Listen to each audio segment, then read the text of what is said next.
bonsoir tout le monde. On est ici, quelque part à Montréal, et on va faire une interview avec... non, Karel. Comment ça va, C'est Mélanie? vrai. Donc, c'est Mélomel dans le cadre de la 13e édition du festival Haïti en folie. Et j'ai le grand privilège et l'honneur maintenant d'interviewer Le plaisir est pour moi. Karel Ped, qui est un grand, mon Dieu, animateur Merci. à la radio Ouais. et aussi sur le stage.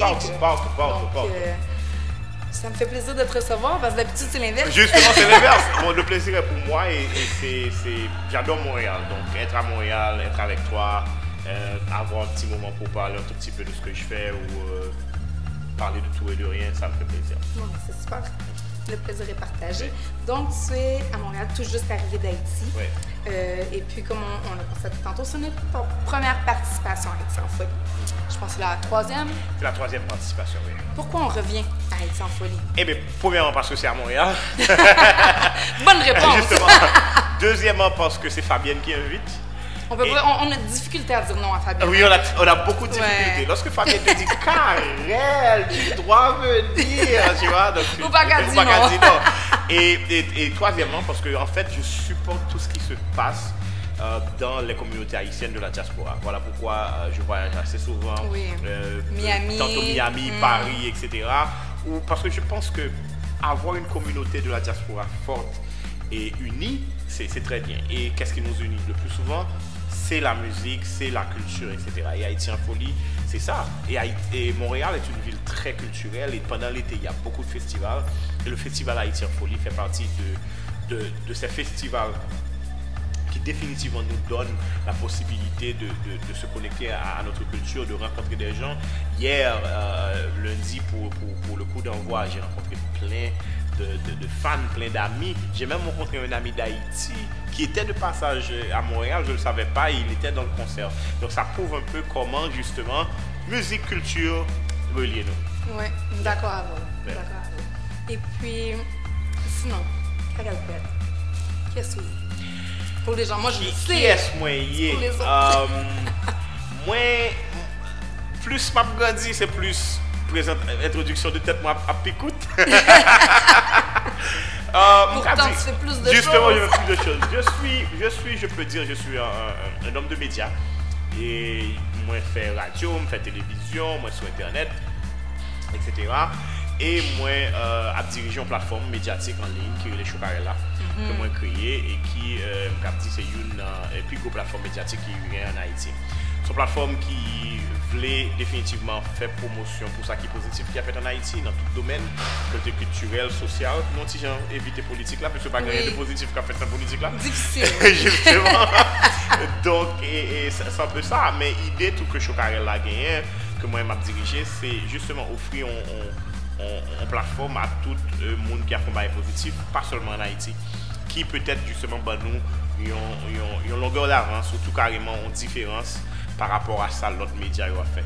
Parce que très souvent, les médias ont vraiment arrêté pour la communauté haïtienne en Haïti. Oui. Et si vous ne pas aller en Haïti, vous n'avez pas accès à la plateforme. Oui, voilà pourquoi que moi-même, moi voyager et moi rencontrer des gens dans des communautés et moi bailler justement une opportunité. Parce que en fait, nous tous haïtiens, donc que nous en Haïti, que nous n'importe quel côté, nous haïtiens, ou du moins nous c'est des étrangers qui travaillent dans la communauté. Donc culture haïtienne est intéressante pour nous.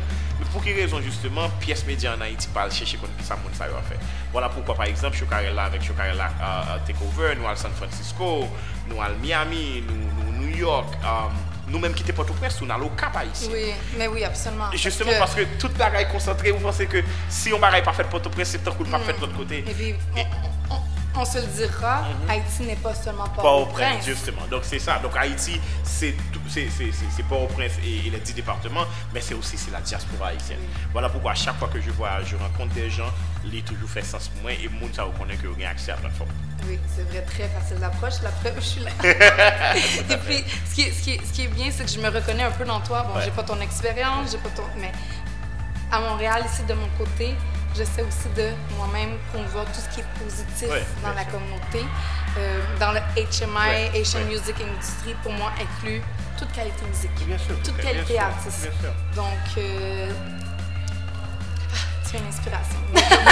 Merci, ça me fait plaisir. Mais c'est ça parce que aussi, Et tu vois, tellement gagné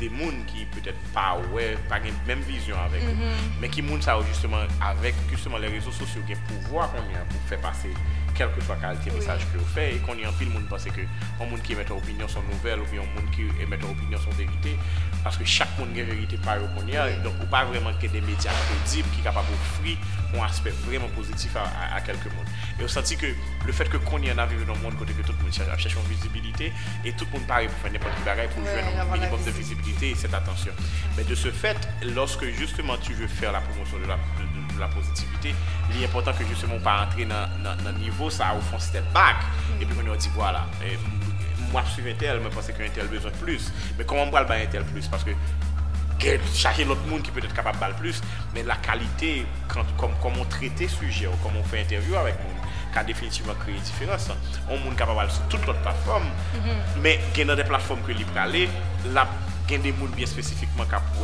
et très souvent c'est pas un monde qui va le plus views là c'est pas un monde qui va le plus like là mais c'est un monde qui vraiment pral dit oh qui t'a acheté album artiste ça oh qui le artiste ça pral jouer mal dans concert et qui aime suivre l'artiste parce que c'est intéressant et c'est des gens tout justement qui pas forcément juger parce que qu'on y a tout le monde judgmental juger toute qualité bagaille et je pense que avoir une plateforme ou bien plusieurs plateformes qui capable et créer positivité ça et c'est des plateformes qui sont définitivement capables d'aider la communauté à grandir quoi. Oui, mais je pense que comme tu dis il y a tellement en pile négativité que lorsqu'on essaie seulement de rester dans le positivisme, on a de la difficulté à passer parce que c'est bagarre qui n'est pas normal, qui gagne views, qui gagne likes, qui gagne.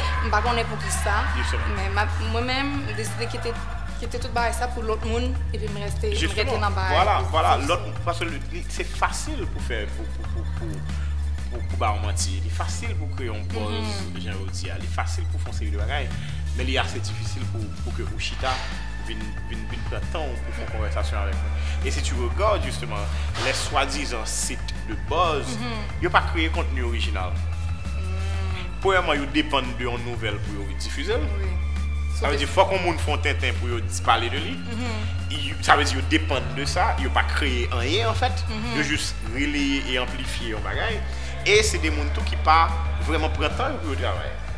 Ils n'ont pas vérifié sur justement, regarde, on est en train de faire une interview. Ça prend du temps. Ça prend la caméra, ça prend un setup, lumière, etc. Les gens qui ont créé buzz, ça justement prend le temps que peut-être moins dit une parole dans le travail qu'on fait. Pour lui-même la relayer. Soit peut-être on dit, me font faute, me font un job surette, ou bien me bat une information qui est capable de créer attention, et c'est ça qu'il peut faire.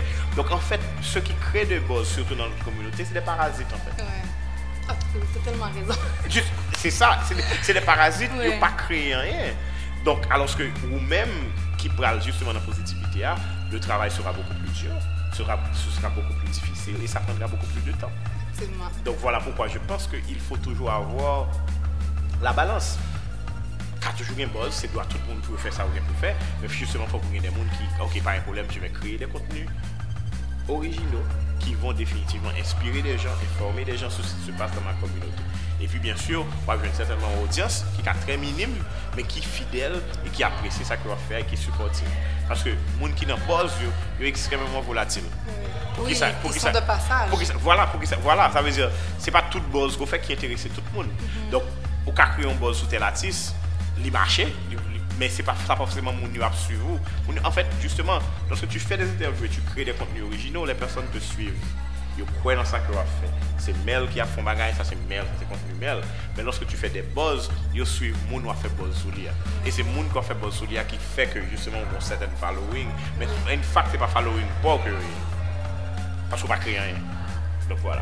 C'est sage, Karel. Donc, on retourne dans le bail positif. Oui. Donc, tu es ici en ville pour toute la semaine en fait à Montréal pour Haïti en folie. Et même tu vas faire un show Karel en direct de Montréal. Donc, c'est quand même... C'est un honneur pour nous. Là. Écoute, moi, j'étais très heureuse de voir ça. Non, mais je suis en train de voir justement comment je peux être beaucoup plus présent ici. Plus présent dans la mesure où... je pourrais peut-être venir faire un show Karel à Takeover, Montréal Takeover ici. Absolument. Mais aussi de voir comment je peux peut-être venir participer à plusieurs autres événements ou du moins d'avoir quelqu'un ici qui fait la couverture d'événements pour moi pour participer, pour diffuser. Mais Lomel est là. Eh bien, parfait. Pour diffuser sur la plateforme de Chocarella. Donc, je suis en train de voir tout ça. Et je pense dans un futur très proche, on va définitivement annoncer des collaborations, mais aussi voir comment Chocarella peut vraiment avoir cette branche un peu partout dans la diaspora haïtienne. Ouais, c'est une bonne idée, je trouve. C'est une bonne idée. Puis, c'est ça, parce que, bon, on a nos festivals qui sont l'été, on en a aussi l'hiver, mais quand on veut pas, on est. Mais il n'y a rien en hiver, en fait, non? Ici? Ben oui, au mois d'octobre, on a l'histoire. Le mois de l'histoire du créole. Oui, justement, je sais. C'est très. Et en février, c'est le mois de l'histoire des Noirs. Ouais. Donc, c'est il y a Carla qui ne m'invite plus au Gala Dynastie. J'ai toujours envie de venir, mais Carla ne m'invite pas. C'est un message, hein? Carla Beauvais. On reveut Karel à Montréal, on l'aime beaucoup. C'est mon ami, je te l'ai dit, mais je le dis là au micro de Mel. Invitez-moi dans Gala Dynastie. Et invitez-moi tout, hein? Ouais, j'accompagnerai Mel. On s'amuse, écoute, il faut. Parce que oui, les choses positives, tout ça, mais si on ne s'amuse pas en même temps qu'on travaille, on perd notre feu sacré. Bien sûr. Donc voilà, je suis très heureuse que tu aies accepté de m'accorder ton temps. Et puis, yes. Donc c'était Mélomel avec Arrêtel pour le Festival Haïti en Folie.